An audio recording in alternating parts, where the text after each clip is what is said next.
What's up, everyone? Welcome. Another game day update. Our first back-to-back of the season from Houston to Dallas. Joining me now from Dallas is Tim MacMahon. Are you ready for this? This is the first back-to-back.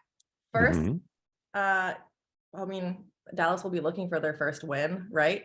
And the first time you're coming back on here. So thank you. No problem. Always a pleasure. The Grizzlies are 2-0 after the exciting win in Houston last night. The Mavs are 0-1 after a heartbreaking loss to Phoenix. I mean, heartbreaking if you're on the Dallas side. Tonight, the NBA's two leading scorers go head-to-head, two legit MVP candidates in Ja and Luka. And I think the big asterisk right now, Tim, is how does it change if Dillon Brooks comes back? Right now, we don't know if he's in or out. I saw a stat that said Dillon Brooks over the last two seasons, when he's the primary defender on Luka has gone 12 and 29 from the field. Obviously, Luka is a very efficient scorer. So how does Luka's game change if Dillon is or is not playing? I mean, real simply, Dillon Brooks is the one guy on that roster who can make things difficult for Luka Doncic. Now, I'm not saying that means he's just going to go out and score 55 if Dillon isn't playing, but boy, it's always going to be a full team responsibility to defend a guy like Luka. But Dillon is one of the few guys in the league who has the combination of, the physicality, just the defensive chops, the ability to move.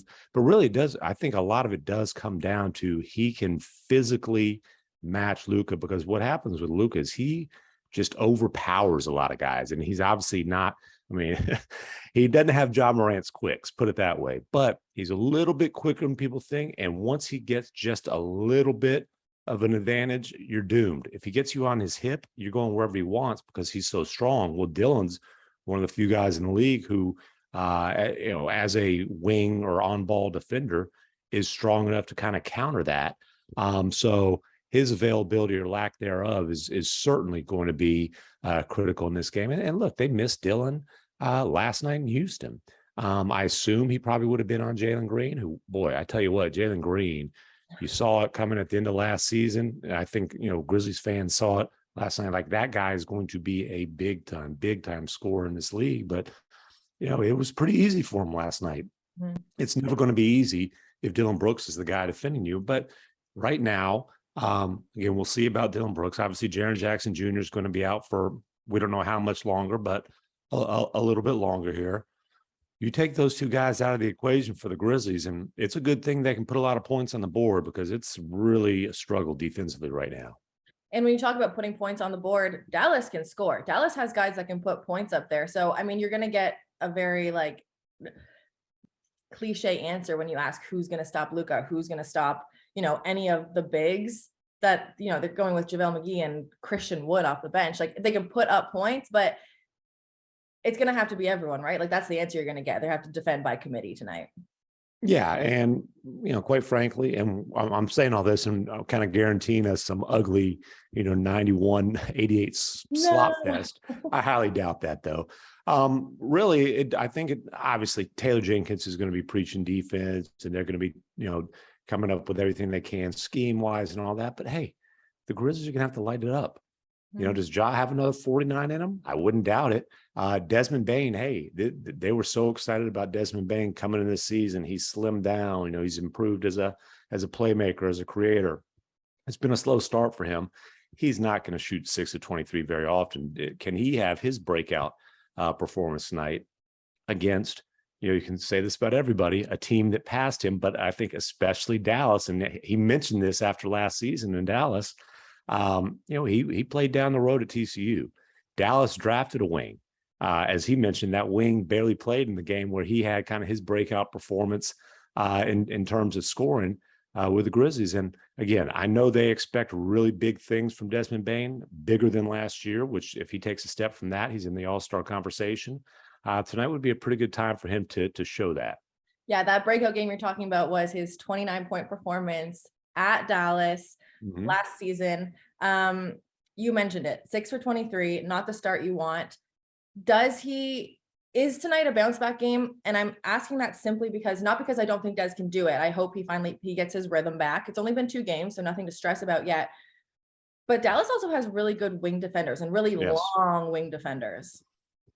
Yeah, Dallas has two really high quality defenders in Dorian Finney-Smith and Reggie Bullock. And my assumption is that Reggie Bullock will be the primary defender on John Morant, just because he's a little bit better as far as screen navigation. You know, typically he's the guy who gets the point guard, and Finney-Smith will get the best score, really 2 through 4.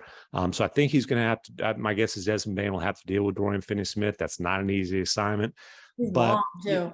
Like Dorian, he's long, big guy. right? But you know, as you know, so much of what the Grizzlies do isn't necessarily just half court type of stuff. Like, you know, can they get out in transition? The answer is usually yes.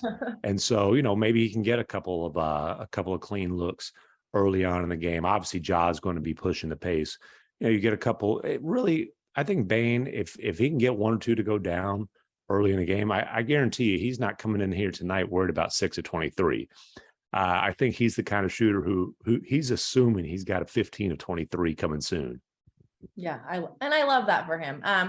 As he's been kind of, I don't want to call it a slump because again, it's 2 games to start the season, but as he's like, other people have been picking that up from the 3-point line. Like Roddy made 2 last night. Tyus made 3. Jake went 3 for 4. And then Ja, of course, went 5 for 6. He was 5 for 5 at a certain point from the 3-point line, which just makes him so scary. If he can knock down 3 and get to, like, he's almost the only person really getting to the rim. And he does that at will.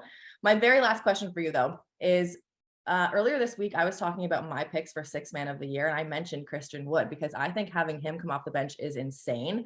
He had a really, good scoring game against the Suns. How scary is he off the bench? And I don't know if the Grizzlies right now, with all the injuries that they have someone to match that big in the second unit.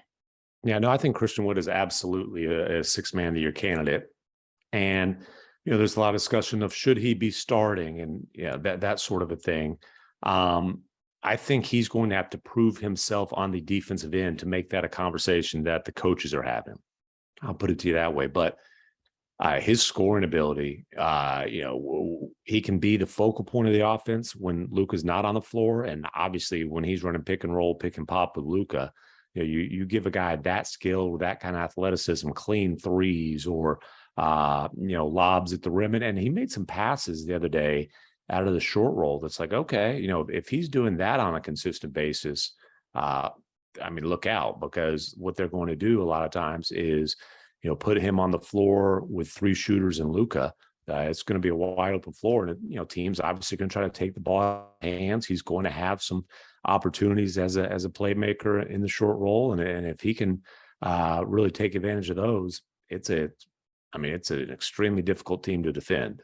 Yeah, you just got me excited for later in the season when we get to see John Jaren and then Christian and Luka, because they're both like that, come off the screen, pop, like you can't defend that. So that's exciting for later on. Yeah, one of those guys is a defensive player of the year candidate.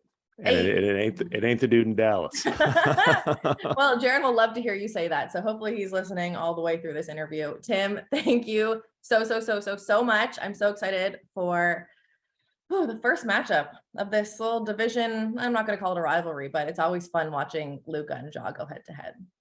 Should be a fun one in Dallas tonight. Yes, 7:30 tip. It's a little tiny bit later, Central Time if you're watching. You can watch on Bally Sports Southeast or the Bally Sports Plus